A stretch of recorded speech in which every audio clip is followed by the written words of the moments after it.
Well, hopefully we've held your attention all day, but for those of you whose minds might have wandered, you might have gone onto the news and you might have heard that there's shortly to be an announcement made from Downing Street, and consequently every minister and cabinet secretary of state has been recalled from different parts of the world, one of which was our minister speaker, Mims Davies. So unfortunately she's not going to be with us in person, but with the kind of foresight we can only expect from our top ministers, she did send us just yesterday a video in case this happened, and so I have good news to say that here to join us by video is Minister of State for Disability, Health and Work, is Mims Davies. Good afternoon, everyone. I'm sorry I can't be there with you at today's celebratory event to recognise the importance that standards play in defining and enabling good practice in business. As we all know, standards set the guidelines for how things should be done, creating better workplaces, making the world a better and more inclusive place for everyone. For example, as Minister for Disabled People, I am aware of the numerous standards which have real-world impacts on citizens and achieving an inclusive society. These include, for example, BS 22458 on consumer vulnerability and BSEN 17210 on accessibility and usability of the built environment. Standards play a crucial role in business and society. While they address both good governance and business practice, more importantly, they create real impact, enabling a safer and more sustainable future.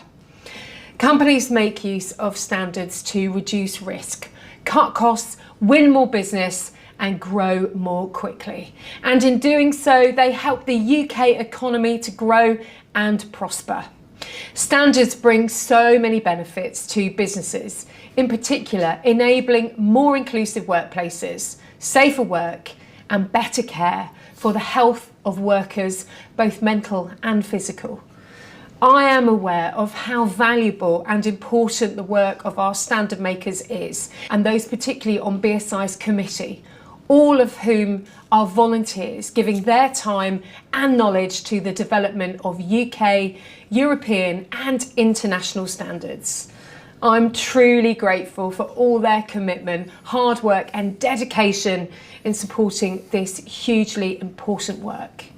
And well done to everyone who has been recognised at today's awards ceremony.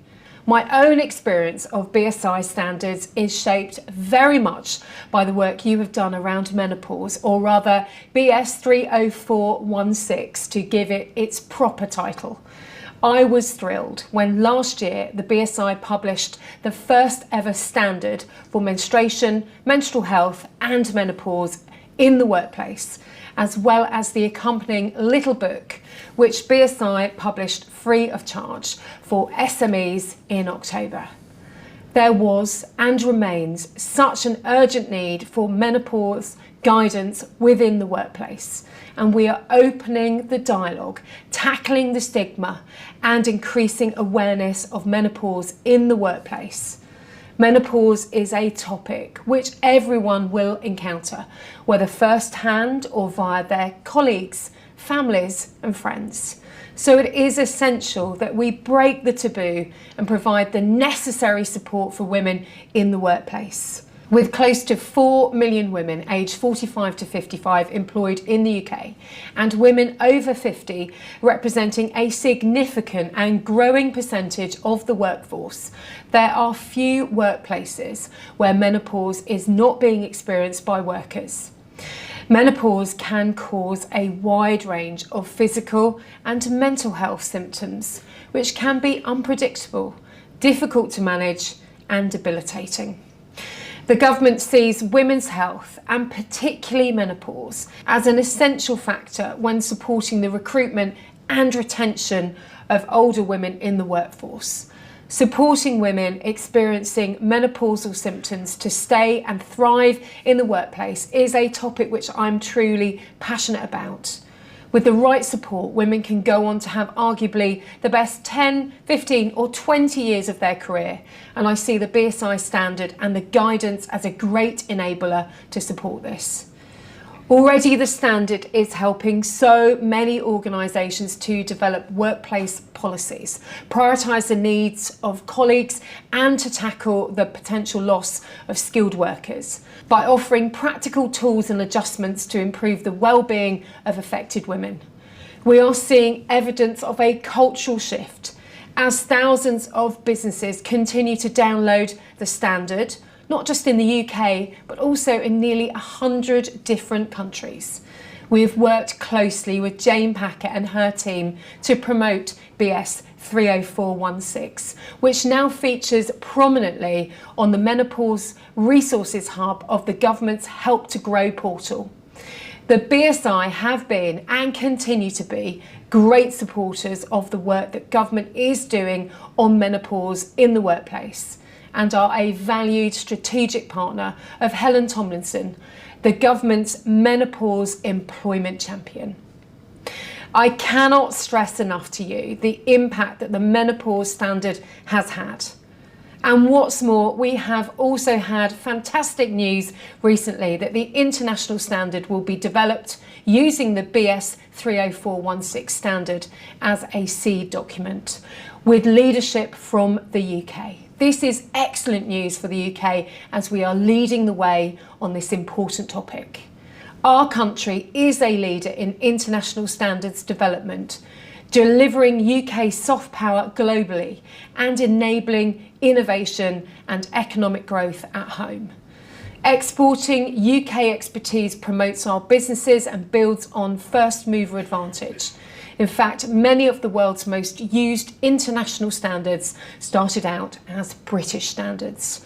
Furthermore, the international character of the National Catalogue of British Standards helps equip UK businesses, including SMEs, for international trade. Standards truly do serve as the backbone of good practice and enable businesses to operate responsibly and purposefully. It is inspiring to hear how they contribute to making the world a better, safer and fairer place for everyone. With all of this in mind, let's continue to champion standards as they pave the way for a better, safer and fairer world for us all.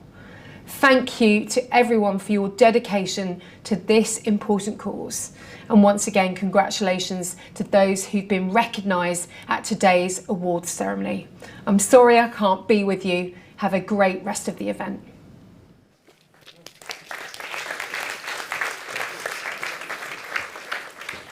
Well, thank you very much, Minister. I think you can sense from the video her real and genuine passion that she has for, in particular, the menopause standard, but also for the work, for all the work that you do in BSI. We've one or two champions in government, and I'm sure whatever happens next, we'll continue to strive to get champions at the top of government and to promote the work that you do to deliver the UK's National Standards Catalogue. It's just a shame that my page full of killer questions that I had for her are now wasted, but never mind. If I catch her in the tube, I'll ask them another time. Well, that brings us to an end of the formal parts of today's proceedings. It's not entirely the end, because we still have upstairs some networking time, and our exhibitors are up there, and you're very keen, you're very able to join us. Scott, do you want to say a few words before we close? Over to you. Well, thank you all very much. I just wanted to say also thank you to David. I thought that was a really great day.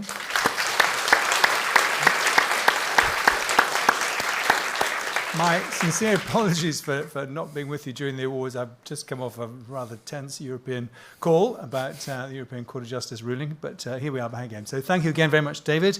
Thank you all, and I think is that it? We're going to move upstairs. It is. If there are questions, do please give us your feedback. You'll see the QR code there. This event is completely based on what you've told us before, are the topics that you want to see. So if there's topics for the next one, in November we'll do one that's really focused on young professionals mainly, but you're all very welcome, even those who are not as young as they used to be.